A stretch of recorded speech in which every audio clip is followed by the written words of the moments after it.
కర్నూలు జిల్లాలో సీఎం చంద్రబాబు పర్యటిస్తున్నారు. స్వర్ణాంధ్ర స్వచ్ఛాంధ్ర కార్యక్రమంలో పాల్గొన్నారు. సీఎం ప్రస్తుతమైన మాట్లాడుతున్నారు. లైవ్ లో చూద్దాం.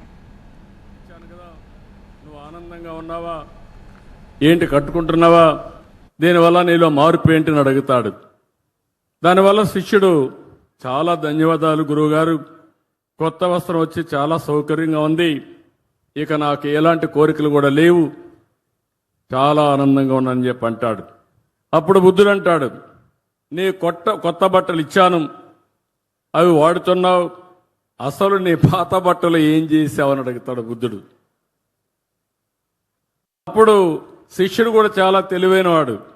శిష్యుడు అంటాడు, గురువుగారు నా పడక బొంతలో పూర్తిగా చెడిపోయి అది సరిగా లేదు, అందువల్ల నా బట్టలు దాన్ని కుట్టుకొని నేను బెడ్ వాడుకుంటున్నాను అని శిష్యుడు చెప్తాడు.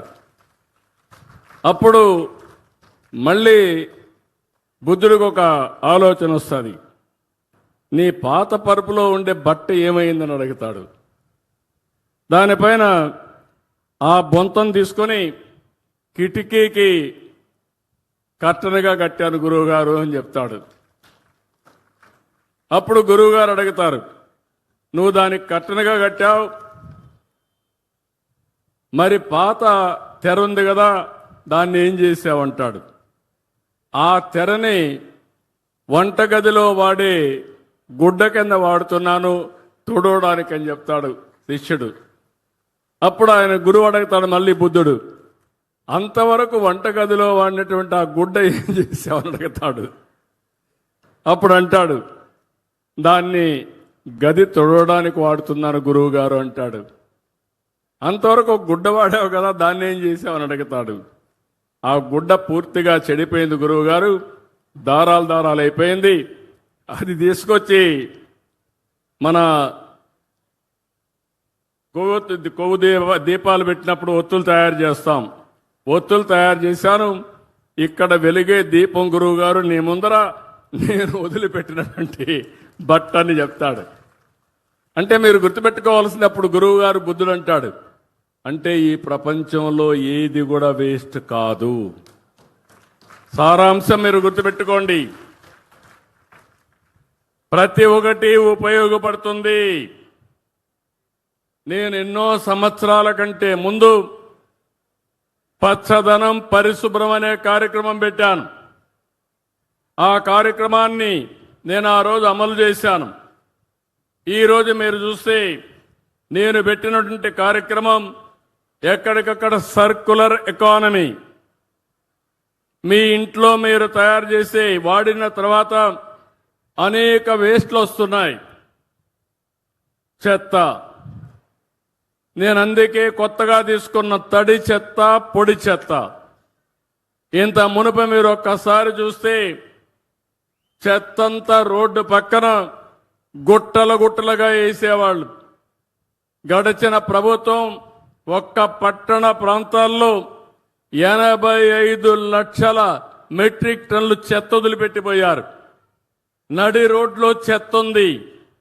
నేను ఒకటే చెప్పాను మా మంత్రి నారాయణ గారికి, మీరేం చేస్తారో నాకు తెలియదు, అక్టోబర్ 2వ తారీఖున ఈ రాష్ట్రంలో ఎక్కడా ఒక టన్ను కూడా చెత్త లేకుండా చేసే బాధ్యత నారాయణ గారు మీదంటే, ఇప్పటికి 55 లక్షల మెట్రిక్ టన్నులు చెత్త పూర్తిగా నిర్మూలించే పరిస్థితికి వచ్చాడు. అక్టోబర్ 2వ తారీఖుకి ఆ 30 లక్షలు కూడా అయిపోతుంది. మేము ఎప్పుడో పెట్టాం, చెత్త నుంచి పవర్ తీయడం, ఎనర్జీ తీయడం. అలాంటి ప్రాజెక్టులు ఇప్పటికి 2 పనిచేస్తున్నాయి. ఈ 2 కాదు, భవిష్యత్తులో ఇంకా కొన్నింటికి శ్రీకారం చుట్టాం. ఆ శ్రీకారం చుట్టినట్టు చూస్తే తొందరలోనే రాజమండ్రి, విజయవాడ, నెల్లూరు, అదే మరిగా ఇక్కడ ఈ ప్రాంతంలో చూస్తే కడప, ఇక్కడ అన్ని కూడా ఇవి వస్తాయి. ఇవన్నీ వస్తే దానివల్ల మొత్తం 90% పట్టణ ప్రాంతాల్లో ఉండే చెత్త ఎనర్జీగా తయారవుతుంది. వేస్ట్ నుంచి పవర్ తయారు చేస్తామని చెప్పి కూడా నేను మీకు తెలియజేస్తున్నా. ఇక్కడ నేను ఒకటే పిలిపిస్తున్నాను, నేనే డాక్రా సంఘాలు పెట్టాను. మా డాక్రా సంఘాలందరూ ఇక్కడున్నారు. ఓర్వకల్లో ఉండే డాక్రా సంఘం అయితే, కోవా అయితే బ్రహ్మాండంగా, పాల్కోవా అయితే బ్రహ్మాండంగా తయారు చేస్తున్నారు. పారిశ్రామికవేత్తలుగా తయారవుతున్నారు. మళ్ళీ నేను మీకు అండగా ఉంటాను, మిమ్మల్ని ముందుకు నడిపిస్తా. మెప్మా డాక్రా రెండు కూడా సమాంతరంగా చేసి ఈ సంవత్సరం 1,00,000 మంది పారిశ్రామికవేత్తలుగా చేసే బాధ్యత కూడా తీసుకున్నాం. వాళ్ళకొక బాధ్యత చెప్తున్నా ఈరోజు. ఆ బాధ్యత మీరందరూ కూడా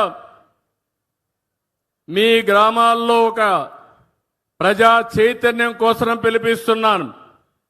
ప్రతి ఇంటికి వెళ్ళాలి, చెత్తను రెండుగా సెగ్రిగేట్ చేయమని చెప్పాలి. పొడి చెత్త, తడి చెత్త.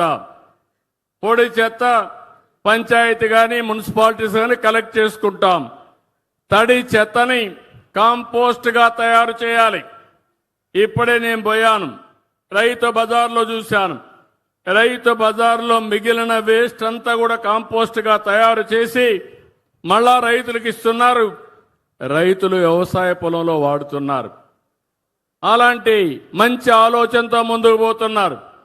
అందుకే నేను మిమ్మల్ని కోరేది, మెప్మా సంఘాలు పట్టణ ప్రాంతాల్లో పెద్ద ఎత్తున మోటివేట్ చేయాలి. ఇప్పుడే ఇక్కడ సంధ్యారాణి గారు వచ్చారు. 70,000 మంది ఇప్పటికే మార్చారు. 5 సంవత్సరాల్లో 70,000 మందిని మార్చారు. మా డాక్రా సంఘాలు చూస్తే దగ్గర 1,00,000 సంఘాలు ఉన్నాయి.